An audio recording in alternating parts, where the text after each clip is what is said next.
After ng bagyo mga paps, ride tayo. Medyo maganda-ganda na yung panahon, pero makulimlim pa rin mga paps, no? Makulimlim pa rin. Pagkasuluinan muna tayo mga paps. Sa suki, dito tayo sa suki. Petron. Pagkas muna tayo. Maaga pa naman, ah.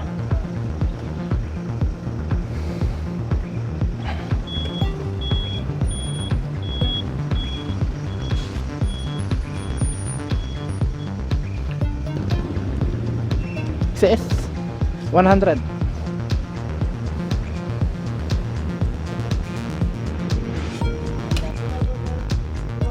$1.5 Tadi.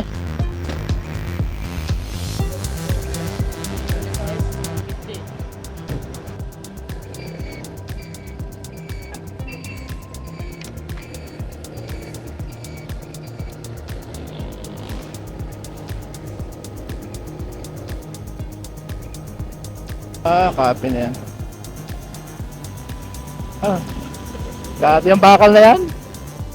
Yung mga plate na bakal na yan, delikado pagbasa. Matulas yun. Oo.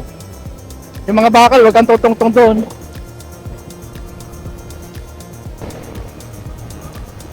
Ay, mga ganyang bakal, oh. Yan, oh.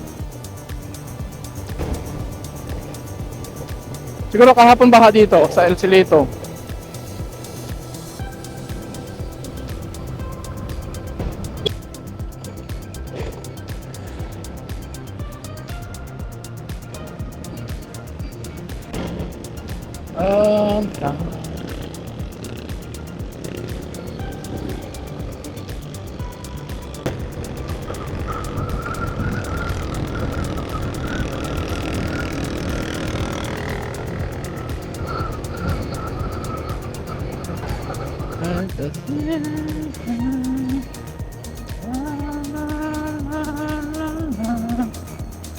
Belas.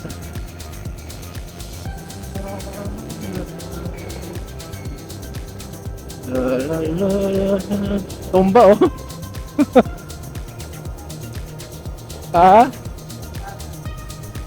Natumba.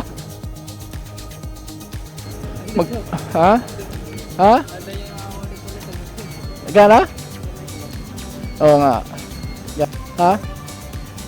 Sige.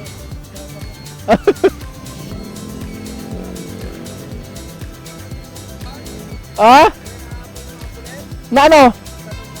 Hindi. Ano yun? Van? Pagpasok dyan, umikot yung van, gumano naman. Pumunta naman ng gate to. Tatlong mobile lang sa Tarosa Police. Baka may baka suspect yun. Yata yun. Baka kolorom, no? Diretso ang puta. Sa gate to habol-habol dalawang mobile. Tapos pa ganyan siya. Oo. Paglagpas ng police, umikot yung van dyan, bumalik naman. Hinabol pala siya sa loob, binabol. Hinabol tol. Buti pinapasok nito. Buti pinapasok. Gapin.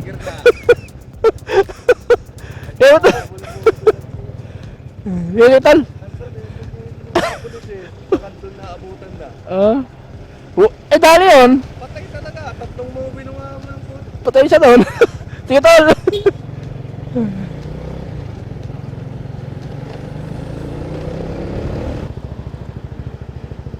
Inihatid ko yung anak ko mga paps. Akala ko mahihirapan makasakay kasi pag bagong bagyo tinatamad yung mga tricycle magbiyahe mga paps, no. Mamayang gabi pa ang pasok ko mga paps, panggabi tayo mga paps.